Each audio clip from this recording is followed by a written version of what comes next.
Back at it again, and we've got to talk about Nikki Haley. Yep, we gonna have to double back just a little bit, just a little bit, because there's been some other things that have come out about Nikki, and also a clip that I've found that I want to get your thoughts and opinions on. So, like, share, comment, hit that subscribe button if you are new, and let's dive in. Now, Vivek Ramaswamy tweeted something recently, and he said this. This polling game is rigged. Just look at this article from Nikki Haley's campaign PR arm, otherwise known as the New York Post, which touts Nikki now closing in on Trump. But then you get into the details and see that I'm polling at 2 amongst probable GOP primary voters, yet the media uses this nonsense to drive their narrative in their desperate effort to shape the race. Directly from the article. The American Research Group Inc. survey released Thursday found 33% of likely GOP voters in the Granite State favor Trump, while 29% favor Haley. The closest margin any poll of the first in the nation primary has shown in months.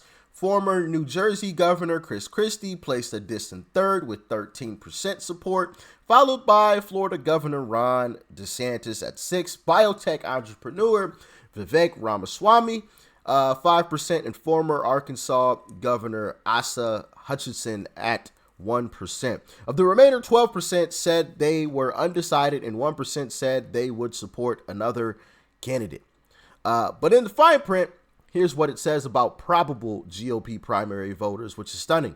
Trump enjoyed a wider margin among probable voters, with 33% preferring the 77-year-old, 18% backing Ramaswamy, 14% DeSantis, 9% Chris Christie, and 8% backing Nikki Haley. And, you know, I touched on this yesterday in a video clip, and I said something weird is happening with Nikki Haley. And, you know, and it's in these polls because they're claiming that Nikki Haley is closing. But whenever I've asked, whenever I've read through, you know, the comment sections of different videos, not just my own, whenever I've looked at social media, I don't see it. I don't see it.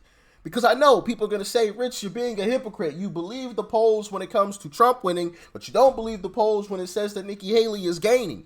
And it's because of the evidence. I don't just look at the polls. I look at everything around it as well. Whenever there's any, you know, major instance politically that happens, I go to social media. I go to leftist social media pages. I look and see if they posted about the recent political event. If they have, I go straight to the comment section and I read. And not one time have I ever seen Nikki Haley's name mentioned on one of those leftist pages. On, you know, regarding, now granted we are talking about the GOP primary, but my point still stands. Not one time have I ever seen her name mentioned. You know whose name that I have seen mentioned? Well, 2 names. Trump and Ron DeSantis. Ron DeSantis' name is always mentioned negatively. Trump obviously has a mixed bag on some of these leftist pages. And on some posts, it's been all love. And I think I showed you guys that in one video. I took you to the page that I considered as a leftist page, and like just scroll through. You guys got to read all the different comments. Hey, Trump 24, bring Trump back. Free my guy Trump. Man, y'all tripping. Bring Trump back. You know, all types of love. And I never see Nikki Haley. But we got to double back to this instance from Nikki Haley that I ain't going to let her live down. Check it out. Please, what was the cause of the United States Civil War?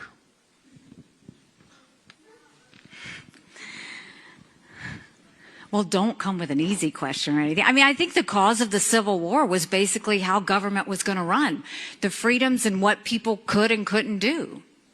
What do you think the cause of the Civil War was? I'm sorry? I'm not being president. I want to see your view on the cause of the Civil War.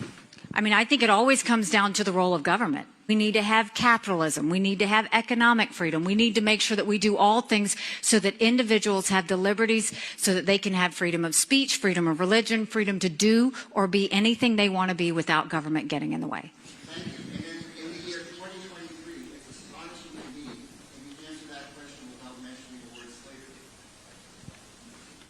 What do you want me to say about slavery?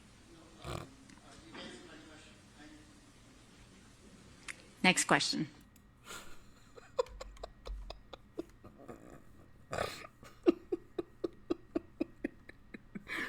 That's just, oh man, hilarious.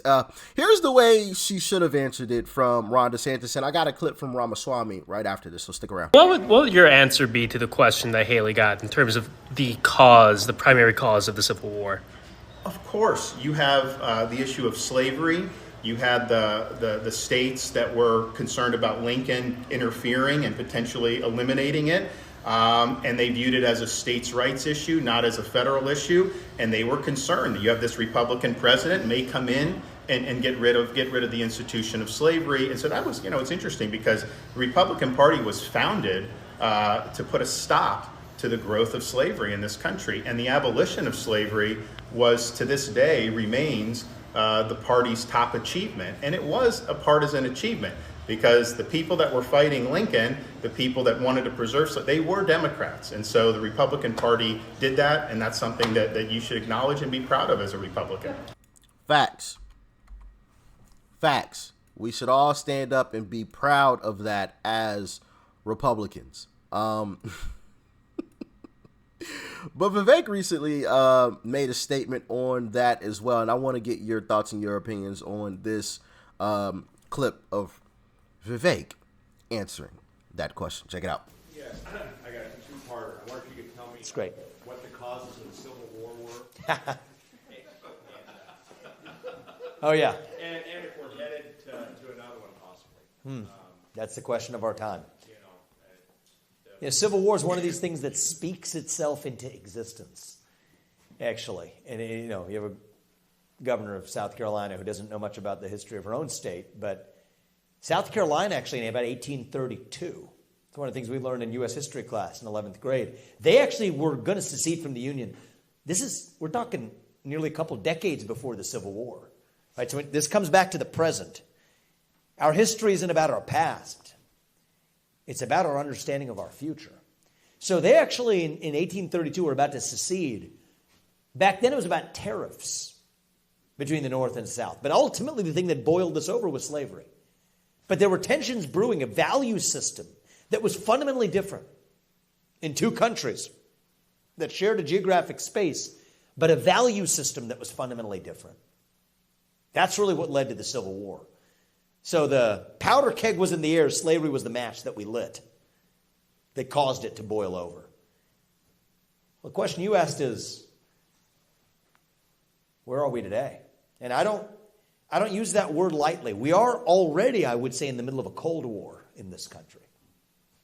A war between those of us who love the United States of America and those who hate this country and what we stand for. And I called this a war today because, like the one fought 160 years ago, 80 years ago, we could say that it's an incompatible worldview. Either you believe in merit or you believe in group quotas. You cannot have both. Facts. Either you believe in free speech or you believe in censorship. You cannot have both. Yes, sir. Either you believe in American exceptionalism or you believe in American apologism. Just as happened in that last Civil War, you cannot have both. Mm-hmm. That's the moment we live in today. And I think now more than ever, we need a commander-in-chief who will lead us to victory in this Cold War so it does not turn hot. That's what we require. And I think it's going to take somebody from the outside. Somebody who's not susceptible to the special interests that got us to where we are. And I believe now more than ever, somebody from the next generation to reach and lead the new generation of Americans. That's what it's going to take. Yeah. So now obviously that question's become kind of like a running joke now. Just absolutely trolling Nikki Haley because she clearly had trouble answering the question, which kind of wild. I think that's a really simple question to answer, and one that honestly, as Republicans, we should brag about. That should be something that's on billboards across, especially nowadays, because I feel like most people, or a lot of people, don't know the true history of it all. And that Lincoln was a Republican, and that the parties never switched, and that it was actually Democrats who wanted to keep slavery. I feel like there are a lot of people, unfortunately, in this country that think it was Republicans that wanted to keep slavery. I really do believe that. I do think there are people that believe that. So that, honestly, that should be on billboards, letting people know the actual truth.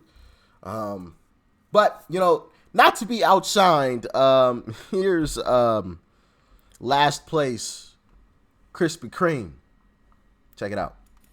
See, because if she is unwilling to stand up and say that slavery is what caused the Civil War, because she's afraid of offending constituents in some other part of the country, if she's afraid to say that Donald Trump is unfit because she's afraid of offending people who support Donald Trump,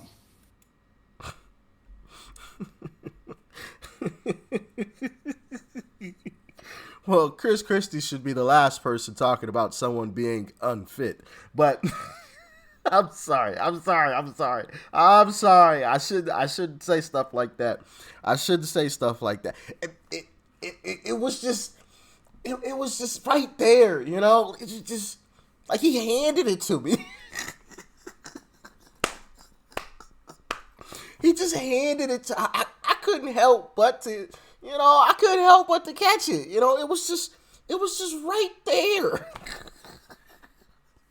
I'm sorry, y'all, but it was just right there. But also, why are we bringing Trump up into this conversation? How Trump catches straight? You know what I'm saying? Like, this is crazy. This shows the Trump derangement that Chris Christie has. This guy is not in this presidential race, right? It's not even really a race. It's already over. But this guy isn't in this to actually win. He's in it to just bash Trump. That's it. He just wants to bash Trump. That's all. Nothing more. Because Trump hurt his feelings, and so he wants to exact revenge on Trump, and this is his way of doing it. I mean, look at this room. Look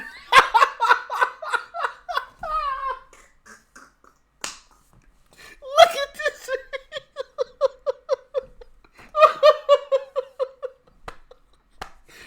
Oh man, I'm sure I could gather more of you than Chris Christie had in this room right here. I'm sure, excuse me, more of you would show up if I had some type of speaking engagement and I invited all of you, I told you all to come, than Chris Christie had right here. Oh my goodness. This is sad. This is sad. Look at this, bro.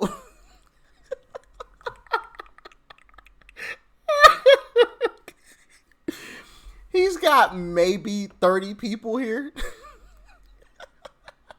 Okay, maybe it's a little more than 30. 1, 2, 3, 4, 5, 6, 7, 8, 9, 10, 11, 12, 13, 14, 15, 16. So he might have 50 to 60 people here. Maybe 50. That is sad, man, but I'm going to let Chris Christie finish. and because maybe she harbors in the back of her mind being vice president or being secretary of state. And since she won't deny it, we have to believe that she's willing to do it. If she's unwilling to stand up to that, what's going to happen when she's got to stand up to Chuck Schumer and Hakeem Jeffries in Congress? Hold on, Chris. What happens when you got to stand up?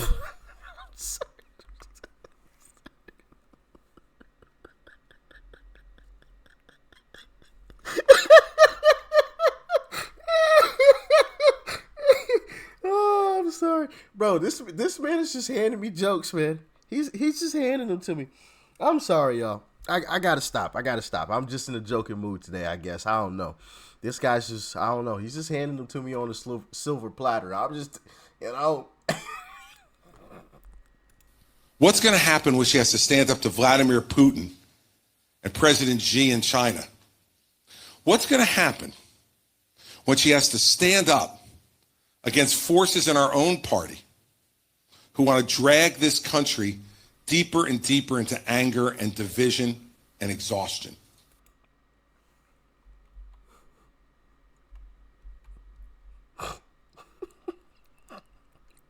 Did y'all catch that last little bit that he said there? Just the last one.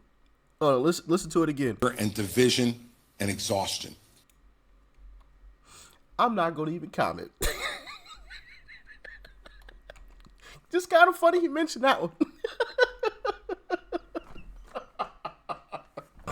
Okay. All right. Let's get back focused here. Yeah, so there's this narrative that Nikki Haley is gaining on Trump in the polls, and I just don't see it. I think there's a game being played on us right now. You know, the establishment sees that Biden clearly isn't going to win, but they obviously don't want Trump to win for obvious reasons. Trump will expose a lot of them, if not all of them, and things ain't going to be looking too good for him. So their next best bet is Nikki Biden, who is basically a Biden light. A Biden light. I mean, think about it. Her and Biden agree on just about everything. Think about it. And I played the clip for you guys just the other day of the gentleman talking about it. I don't think I still have it pulled up. If I do, I'll play it. But I played you guys the clip just the other day of the gentleman perfectly laying out how her and Biden actually agree on just about everything, minus like some smaller issues, around the edges. They basically agree on all of the big stuff. She's a Biden light with an R next to her name. And so, I don't believe it at all that she's gaining in any way, shape, or fashion. But also, I found this clip, and I want to get your thoughts and your opinions on this because I think it's a bit wild. Check it out. Here, how would you manage the entitlements to try to start getting our arms around soaring debt? Well, you've got multiple candidates on that stage that said they wouldn't touch entitlements, including Trump. And any candidate that says they're not going to touch entitlements means that they're basically going to go into office and then leave America bankrupt. Social Security is going to go bankrupt in 10 years. Medicare is going to go bankrupt in 8. So the way we deal with it is we don't touch anyone's retirement or anyone who's been promised in, but we go to people like my kids in their 20s when they're coming into the system, and we say the rules have changed. We change retirement age to reflect life expectancy. Instead of cost of living increases, we do it based on inflation. We limit the benefits on the wealthy, and we expand Medicare Advantage plans. What's the right age there then, Ambassador? Well, I think we have to do the numbers. We've got to figure out what it is. But what we do know is 65 is way too low, and we need to increase that. We need to do it according to life expectancy. 65 being too low? Sheesh. I don't know about y'all, but I've seen some 65-year-olds or 60-year-olds, pushing 70-ish. I don't think they'd be the greatest workers in the world. Once you get to that age, you kind of want to chill. You've been working your entire life almost. I don't think we should have 70-year-olds in the workforce, personally, Nikki. I'm just saying, raising it from 65, I think you're really pushing it. You're really pushing it. In my personal opinion, right? In my personal opinion, I think raising it to past 65 is wow. Now, unfortunately, there are some older folks that have been forced to go back to work, and we checked out a clip of that due to Biden's economy or Bidenomics. And how great it is, right? There have been some people that have been forced to go back to work, and that's unfortunate because I believe, we'll say 65. Once you reach, bro, you've worked your whole life, man. Sit back and chill. You get to chill. Like, why do we have these folks working until basically their deathbeds? Like, that is crazy to me. Why don't we stop sending money overseas, Nikki Biden? Why don't we stop sending money overseas? Bro, this is the crazy thing that I've learned throughout this journey. We send so much money to other places. It is freaking ridiculous. I almost cursed. Like, I want to curse. It is insane. Insane. Some of this money goes to, like, securing some other country's borders, which is crazy to think about when our own border isn't secure, right? We fund other people's conflicts. Why don't we stop sending money to other countries and we can use those funds over here? How about that, Nikki? So we don't have to have 70-year-olds in the workforce, Nikki. Goodness gracious. Yeah, she ain't become a president. Not in my opinion. This chick is unfit to become president. It's not because she's a woman. Absolutely not. Because I know some people might try to, especially Democrats. Oh, well, it's just because she's a woman. No. She just ain't got it. If there was another chick that had it, hey, let's go. Like I said before, I don't care if you're white, you're black, you're tall, you're short. If you're man or woman, if you can get the job done, you can get the job done. And that's all that matters to me. But she clearly can't get the job done. So that's my humble opinion about it. Y'all let me know yours in the comment section below. Like, share, comment. Hit that subscribe button before you go. Peace and love. I'm out.